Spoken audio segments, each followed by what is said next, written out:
அம்மா அம்மான்னு பார்த்தா நீ ரொம்ப ஓவராக போயிட்டுருக்குற.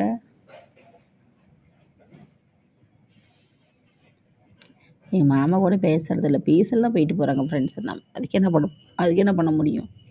ம் சொல்கிறவங்க யாரும் சுமைக்கு வரமாட்டாங்க.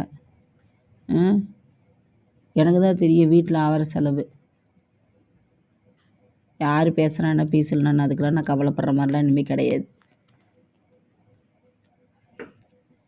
பெத்த பிள்ளைக்கு இல்லாத சொத்து என்ன சொத்துடி நான் கேட்குறேன். நான் பொறுமையாக இருக்கிறேன். நான் வரணும்னு நினச்சி வந்தேன்னா இங்கேருந்து 10 நிமிஷம்தான். தெரிஞ்சுக்க, எல்லாம் பிடிங்கி கிடாசிட்டு வந்துடுவேன். என்னத்துக்குன்னு பார்க்குற மரியாதையே சோளத்தட்டை அறுத்துட்டு இன்னும் 10-20 நாள் சோளத்தட்டு நீ அறுக்கலை வந்து அவ்வளோத்தான். அப்புறம் ஏற்கனவே ஒரு நாள் என்ன நடந்ததோ அது தான் நடக்கும். சொல்லிட்டேன். இனிமேலாம் அம்மானெலாம் உனக்கு கொடுத்த டைம்லாம் நான் முடிஞ்சு போச்சு. தெரிஞ்சுக்க.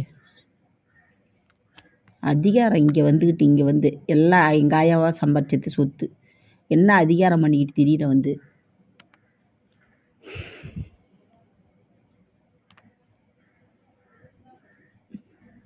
பெத்த பிள்ளைக்கு ஒரு செண்டு வீடு கட்டுறதுக்கு நிலம் இல்லாத என்னாடி நிலம்? உனக்கு சொத்து தான் முக்கியமா? சொத்து தான் முக்கியம்னா அப்போ உன் தம்பி வீட்டுக்கு போ, அங்கே போ.